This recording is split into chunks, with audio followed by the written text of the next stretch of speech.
জাতিসংঘের কাছ থেকে এই সংকটের সমাধান আশা করাটা বোকামি। সেক্রেটারি জেনারেল তার এমন কোনো ক্ষমতা নেই যে তার কোনো ম্যাজিক ওয়ান নেই যে এই 12 লক্ষ রোহিঙ্গা ফিরে যাও। ইউএন সেক্রেটারি জেনারেল গুতেরেস উনি এখন ঢাকায় আছেন। একটি বড় ব্যাপার হচ্ছে রোহিঙ্গা ইস্যু, এটি নিয়ে ব্যাপক আলোচনা হচ্ছে, এটি সমাধানের চেষ্টা করবেন উনি কথা দিয়েছেন। মিয়ানমারের সামরিক জান্তার কিন্তু ভাগ্য বদলাচ্ছে, সেখানে ক্রমান্বয়ে বিদ্রোহ চাঙ্গা হচ্ছে এবং আপনারাও দেখেছেন যে গত কয়েক মাসে, গত 6-7 মাসে মিয়ানমারের সামরিক বাহিনীর নিয়ন্ত্রণটা অলমোস্ট 2/3 কমে এসছে। বাংলাদেশের বিগত প্রধানমন্ত্রী ভেবেছিলেন যে এই রোহিঙ্গাদের আশ্রয় দিয়ে তিনি সারা বিশ্বে মহান একজন নেত্রী হবেন এবং নোবেল পুরস্কার দেওয়া হবে। ইউএন সেক্রেটারি জেনারেল গুতেরেস উনি এখন ঢাকায় আছেন। একটি বড় ব্যাপার হচ্ছে রোহিঙ্গা ইস্যু, এটি নিয়ে ব্যাপক আলোচনা হচ্ছে, এটি সমাধানের চেষ্টা করবেন উনি কথা দিয়েছেন, উনি আলাপ আলোচনায় এনেছেন। এই যে ইস্যুটি আছে এটি কি আসলে সমাধান করার মতো একটি ব্যাপার আসলে ইউএন করতে পারবে? এই যে ক্রাইসিস থেকে বাংলাদেশ কি আদৌ কখনো বের হয়ে আসতে পারবে? আমি যদি আপনার প্রশ্নের জবাবটা সরাসরি দেই, উত্তরটা হবে যে না। জাতিসংঘের কাছ থেকে এই সংকটের সমাধান আশা করাটা বোকামি। সেক্রেটারি জেনারেল তার এমন কোনো ক্ষমতা নেই যে তার কোনো ম্যাজিক ওয়ান নেই যে এই 12 লক্ষ রোহিঙ্গা ফিরে যাও। এই সিদ্ধান্ত বা চাপ প্রয়োগ করার ক্ষমতা একমাত্র মেম্বার স্টেটসদের, জাতিসংঘ মহাসচিবের নয়, মেম্বার স্টেটসদের, নিরাপত্তা কাউন্সিলের, সিকিউরিটি কাউন্সিলের।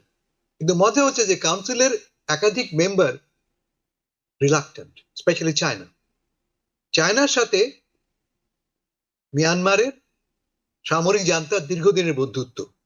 সঙ্গে আমি অ্যাড করি এখানে যে মিয়ানমারের সামরিক জান্তার কিন্তু ভাগ্য বদলাচ্ছে, সেখানে ক্রমান্বয়ে বিদ্রোহ চাঙ্গা হচ্ছে এবং আপনারাও দেখেছেন যে গত কয়েক মাসে, গত 6-7 মাসে মিয়ানমারের সামরিক বাহিনীর নিয়ন্ত্রণটা অলমোস্ট 2/3 কমে এসছে। এইটি একটি সুযোগ, যখন মেম্বার স্টেটসরা চাপ দিতে পারে মিয়ানমারের সরকারের উপরে রোহিঙ্গাদের ফিরে নেবার জন্য, কিন্তু তেমন কোনো উদ্যোগ নেই।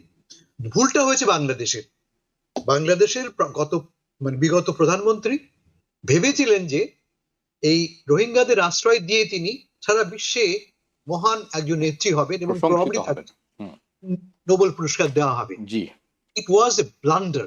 আমাদের জন্য দরজা খুলে দেওয়াটা ওয়াজ এ ব্লান্ডার। আমি আপনাকে বলি, আমার মনে আছে যে প্রধানমন্ত্রী হাসিনার পক্ষে হারভার্ডে ক্যাম্পেইন করা হয়েছে, ঢাকা থেকে লোকজন এসছে ক্যাম্পেইন করবার জন্য যে কত মহান তিনি প্রধানমন্ত্রী এবং তার কেন নোবেল পুরস্কার পাওয়া উচিত। এই যে রাজনৈতিক উদ্দেশ্য মাথায় রেখে যে কূটনৈতিক ব্লান্ডার তিনি করলেন, তার ফল আমরা এখনো বহন করছি। তবে জাতিসংঘ মহাসচিবকে আমি এত সহজে তুচ্ছ তাচ্ছিল্য করতে চাই না। তিনি যদি তার ভয়েসটা লেন করেন, শক্তভাবে তিনি একটা অবস্থান গ্রহণ করেন, সেক্ষেত্রে মেম্বার স্টেটসরা নড়ে চড়ে বসতে পারে এবং ব্যবস্থা গ্রহণ করতেও পারে।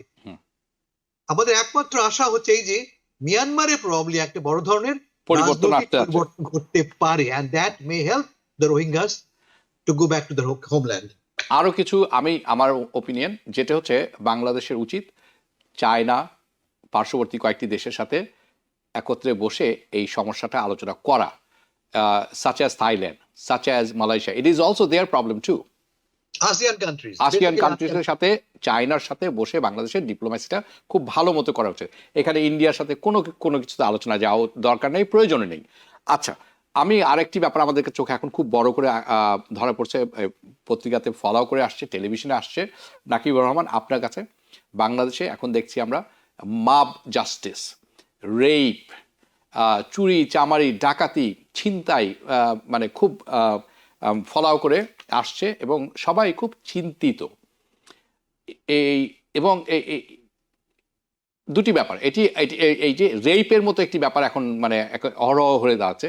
এই যে সোশ্যাল ডিসঅর্ডার এবং ডিজিজ, এখান থেকে বের হয়ে আসার উপায় কি, দলগুলো কি করতে পারে, এটি একটি প্রশ্ন। সেকেন্ড প্রশ্ন হচ্ছে, এটি আমার অবজারভেশন, আমি বাংলাদেশে এই যে বাস ডাকাতির কথা, ছিনতাইয়ের কথা, এখন ছিনতাইয়ের কথা বলা হচ্ছে, ছিনতাই সব সময় হতো, আওয়ামী লীগের সময়ও হয়েছে, বিএনপির সময় হয়েছে, রেপ হয়েছে, অনেক কিছু হয়েছে। So this is nothing new, আমি এগুলো সমর্থন করছি না, কিন্তু এখন যেই আকারে আসছে খবরগুলি, none of this are new, this has been happening. কিন্তু হঠাৎ করে এগুলো এখন বেড়ে গেছে বলে মনে করছেন অনেকেই, আমরাও তাই দেখছি। আসলে এই ডিজিজ, এই সমস্যা আসলে সমাধানটা কোথায়? জি, এটা খুবই ডেফিনেটলি উদ্বেগজনক, এবং এটা আগে থাকুক নতুন করে হোক, এটা আমি মনে করি যে খুব বড় বিষয় না। বড় বিষয়টা হলো যে we can not dual in the past. আগে কি হয়েছে এবং আগে কম হয়েছে না বেশি হয়েছে ওটার হিসাব গুড পয়েন্ট করাটা একেবারেই আমার মনে হয় যে বিচ্ছিন্ন কথা। হ্যাঁ, যেটা রিয়ালিটিটা সবচেয়ে বড় কথা হলো যে ডিনায়ালের মধ্যে থাকলে কিন্তু সমাধান পাওয়া যাবে না। আমি যদি মনে করি যে আগে এটা হয়েছে, এখন হচ্ছে, হ্যাঁ, এটা বললে কিন্তু আমি কোনো সমাধানের কথা খুঁজে পাবো না। কারেক্ট। আমাদের এটা সমাধান খুঁজতে হবে। এখন সত্যি কথা বলতে যে বাংলাদেশে এই 5ই অগাস্টের পরে পুলিশের অনেক সদস্যরা কাজে জয়েন করেন নাই, আমরা দেখেছি। তারপরে অনেকেই সহযোগিতা করছেন না, কারণ তাদের লয়্যালটি অন্য জায়গায় রয়েছে। সুতরাং প্রশাসনের মধ্যে এনফোর্সমেন্টের একটা ব্যত্যয় ঘটেছে, এবং এটারই একটা রিফ্লেকশন ওভারঅল আইন শৃঙ্খলার অবনতি। এবং এর মধ্যে আমরা দেখেছি যে সিদ্ধান্ত নিয়ে অপারেশন ডেভিল হান্টের পরে এবং আরো কিছু বড় বড় হাই প্রোফাইল ছিনতাই যেটা ভাইরাল হয়েছিল, এটা যারা ঘটিয়েছে তাদেরকে কিন্তু অ্যারেস্ট করা হয়েছে। সো এটা একটা স্বস্তির জায়গা।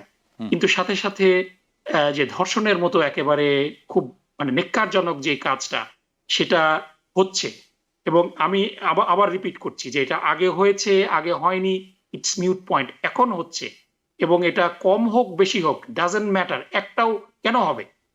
এই জায়গাটাতে একটা কমিশন করে সমস্ত রাজনৈতিক দল না, সুশীল সমাজ সহ সমাজের সবাইকে নিয়ে একটা ন্যাশনাল ডায়লগ হওয়া উচিত যে কিভাবে এই ধরনের নৈতিক অপরাধ থেকে আমরা বের হয়ে আসতে পারি। কারণ এখানে এটা রিফ্লেক্ট করে আমাদের ওভারঅল বাংলাদেশের মানুষের যে নৈতিকতার একটা অধঃপতন ঘটেছে, যে অনেক অন্যায় কাজ যেটাকে মানুষ অন্যায় মনে করে না করে করছে।